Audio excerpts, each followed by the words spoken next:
vital that we have the guys up front to be able to practice, to train, to prepare a certain way so that we could become the most physical team on the field. As well as you can see the target points from where these young men came from. In the mid-year enrollees, 9 of them were from California, okay? And 1 from Arizona, 1 from Colorado, Florida, all the way from Germany, and 1 from Texas. Now, you can see there's a variety of ways in which young men have made their way here. We are going to continue to recruit the high schools, even in the new era of the transfer portal. We are a developmental program that prides ourselves heavily on finding the right young man that have the skill set that fit a certain role here, and have, more importantly, the intangibles and the foundation to be able to grow and develop and have a greater impact. That takes time, and we are invested in that time. Here is an athletic department, a football program, and so you can see here 6 of the young men enrolling mid-year were high school students. 5 came as 4-year transfers, and 3 were junior college transfers. As we look at the overall picture thus far, okay, here's a snapshot right here, by scholarship here, the overall class. So we can see that by position, in the 2023 class thus far, we have 8 DBs that we have signed, okay? We have 6 defensive front guys. We have 2 linebackers, 4 O-linemen, 3 tight ends, 3 wide receivers with the gray shirt that came in from the prints from the previous class, a quarterback and a tailback. Overall, we can see where the emphasis was from our graduating seniors and our guys that have gotten the opportunity to go on and train for an opportunity to play in the NFL, which is, along with winning championships, is the goal here. It's to develop young men, to help them reach their goals of giving themselves an opportunity to play at the highest level. And with that, we've had seniors graduate in the secondary. We've had front guys that graduated, and guys that are participating in all-star games, as we speak. And so with that, we spent a lot of time recruiting in the secondary and within the front of our defense. Overall, again, we've got a couple linebackers coming in. We can see the amount of O-linemen, 5 total right there. We talked about the wide receiver position with CJ and Max. That gives us 2 more quarterbacks and 1 running back at this point. As we spoke about to start, the identification and evaluation process never stops. We're going to be relentless with it. We are going to work to find, again, young men that have a certain skill set and ability to fulfill a role that we have a need for, and more importantly, what they're built to, their foundation, who they are, their ethics, how much they love the game. We will work relentlessly to find the right young men to bring into this program. That being said, we're very grateful for the young men that have decided to come to Boise State and to not only be a part of this football program, but for the young men to come have an impact and get their degrees on this campus, in this valley right here, and to immerse themselves into this program, to learn the traditions, the values of how we do things, and to be a part of this brotherhood.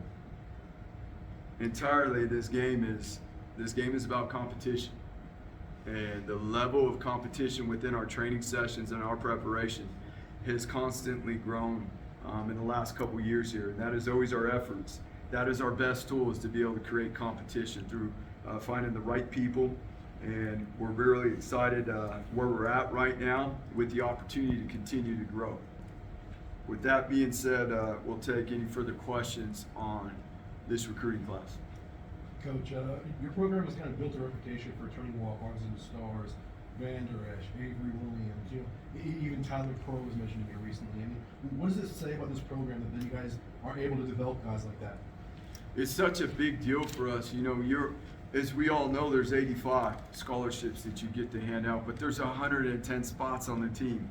And the young men that come into this program that are able to fulfill those spots, we are going to work tirelessly to make sure that those people, again, fulfill a role on the team, that are going to be able to have an impact, and they have the intangibles to develop and become a guy that is not only impactful on the field but impactful in the locker room, who can help lead and be a positive presence in this community, as many of those people that you just listed have been. And to be honest with you, Ron, that's the fun part, helping young men grow and achieve their goals and dreams. Ultimately, if we're not in this for that, then I don't know what we're doing. You mentioned you're obviously going to recruit high school, be a developmental program, but in the new era where you can just go fill holes quickly with transfers, how do you, the defensive line obviously was one that you hit, the edge position, losing a lot. How do you think you replace who you lost, I guess, and how do you feel like that area might improve? Yeah, so we recruited, the edge position in our defensive front pretty hard. I think we understand and know that that's a pivotal position. We can see even at the next level in the NFL, the teams that have reached, the final stages of the playoffs here, they got really good players in the front. That's where this game starts, whether it is the run game or the pass game. You got to be able to protect the passer. You got to be able to get after the passer. And so for us, that is always going to be a heavy emphasis in being able to get guys in like we did mid-year too, and be really, really diligent with the process of identifying, because it's not about just getting guys in, it's about getting the right guys in. And that's the most important piece, because things get speed up with the timelines and the windows of which are college football recruiting now. And just because those windows get tighter doesn't mean that our process, we've got to make sure that we keep the integrity of it, of finding the right people that can be impactful. I know that, relationships are always important with recruiting, but how's that even evolved and changed? Because a guy like Cheese, who you guys had a previous relationship with, he doesn't come here initially, and then all of a sudden the door opens, to find his way back here. So how those that relationship evolved, within the new climate? Recruiting is all relationships. It's finding and understanding the people that are a fit here, and then I think it's well documented that we don't recruit a lot of people. We don't offer a lot of people. Why don't we offer a lot of people? Well, so we can build those types of relationships. We can't offer 300 people and think that we're going to build quality relationships with that many people while making sure that we have the right ones in this building. There's just not enough time in the day. But when we can identify the right people and we can come to an understanding and common ground of a great feel and fit, the way college football works today, Jay, what we're talking about, it might not be initially. It might be in a couple years. And you know what? That's what the game is about, is building those relationships and long-lasting ones. Not only with the ones that we recruit, the ones that come into this program, and then years down the line, how we continue to communicate and have those relationships that help each other. You had two guys come from the Power 5. Can you tell us what excites you a little bit about Cheese and Tyler Wiggins? Yeah, those guys, they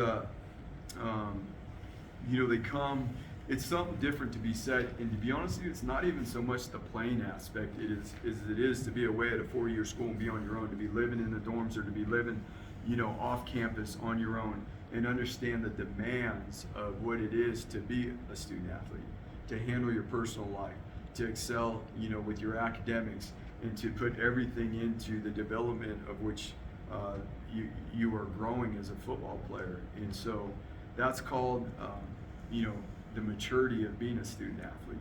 And there's something to be said, not to say that high school players can't have that. Obviously, that's what we're looking to find at the high school level, the guys that have that already at an early stage. But the physical development of their bodies at times is a little bit more depending on how long they've been at a 4-year school and the program they've been in. I know we talked a little bit about the local area, but talk about the number of the coaches in the area. It said the current head coaches at all 3 D1 institutions right now are definitely paying a lot more attention to what's going on locally, visiting high schools and stuff like that. Was that a conscious decision that you really wanted to emphasize when you got back to Boise State, Andy? Without a doubt, because I respect, and from the standpoint of knowing a lot of these coaches for a long time, respect what they do and how they do it, and obviously love to see where high school football here is going. And that's why we put on the camps we do in the summertime as well, to provide an opportunity in a setting, an environment where guys could come compete and organize that. But I also, obviously the advantage of not only coaching here and seeing some of the guys that have come through this program from being guys from within the state here and the impact they've had, but I've played with guys grew up in this state. And that came here and helped change Boise State. Not just the football team, but helped change Boise State altogether. And, I think those are also the guys, I know that those are the guys that are going to become the future leaders for this state too. And that's why I so greatly appreciate the amount of attention, the amount of time and dedication that JD puts into this football program. The amount of resources that have already increased for our student athletes and for our staff in his 2 years here, I mean, it's unbelievable. The facilities that are being put in motion, the fan experience upgrades in our stadiums, in our basketball arena, and the things that are going on, the things that are getting put into motion. That, we're very grateful that the state, has cleared the ability to start the process for this end zone facility. That is going to provide opportunities for not only the guys that we recruit from the other states, but more importantly, for the student athletes that are right here growing up in this state to come to Boise State to be on whatever sports team and have better resources to grow, develop, and have a better experience while they're in college. They will be the future leaders of this state, and that's vitally important. The cool thing in college football right now is the transfer portal, and with like what you're saying with the developmental program, do you think that in some ways that can almost give you an advantage because some of these guys that may have gone elsewhere are getting overlooked because schools are filling their slots with transfer guys and you can come grab them? There's always a window for opportunity. There are always going to be the negatives to certain amounts of change. As we always do, we find the positive. We don't live in the negative. And we are a developmental program. And we thrive on the fact that there's a bunch of young men out there that are very qualified in all the ways that we've talked about to play college football. And numbers are numbers, right? You're saying that numbers are getting spent in other places. And for us, that's why we continue to identify and evaluate. And, I think too, what comes with that is a certain chip on a young man's shoulder about getting overlooked. You mentioned the end zone project. I mean, you don't know how the timetable for that. Is that something when you're recruiting that you can show pictures of that and stuff? And I know you're not when we're going to be here, but at least see kind of what direction you guys are moving with the program. Yeah, there's no question. So I don't know when the last time you guys have been in the stadium, but I know what it looks like from the outside. But when you walk inside that stadium right now and you're on ground level on the blue and you look up at that scoreboard, that's something different. That's something different. And when it's finished, that is that scoreboard, okay? That scoreboard is not like a nutrition center. What is in a nutrition center will help our student athletes develop and grow to be successful on the field. But that scoreboard is an unbelievable fan experience. It is about being able to play in an arena that is one of the best in the nation, hands down. And not just because it's ours, but playing on the blue is one of the best experiences in the nation. Adding opportunities like that for young men to come experience that, those are the moves that JD's making and that we're very grateful for. And, through that, all the support that we have and the boosters, I mean, he's not getting that done by himself. The tremendous support from the boosters and the influential people in the community that have helped us get to the point we're at right now.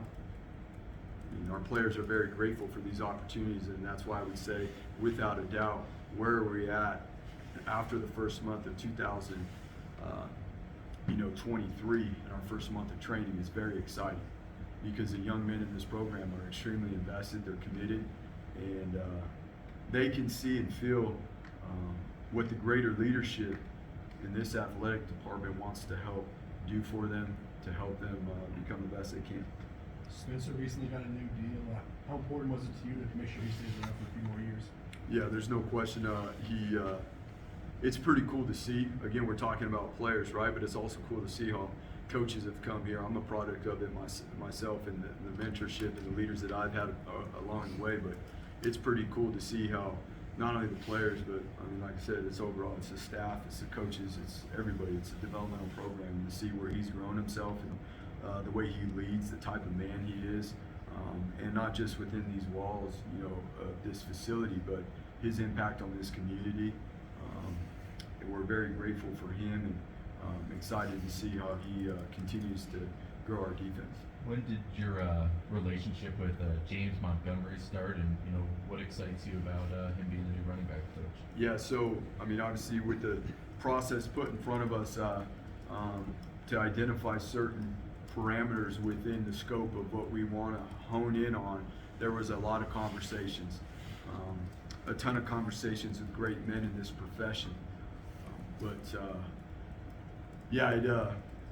Through an initial conversation with Jimmy, it was very clear that in a lot of areas that we were looking for, and a lot of the criteria that we'd set out as a staff, that Jimmy had,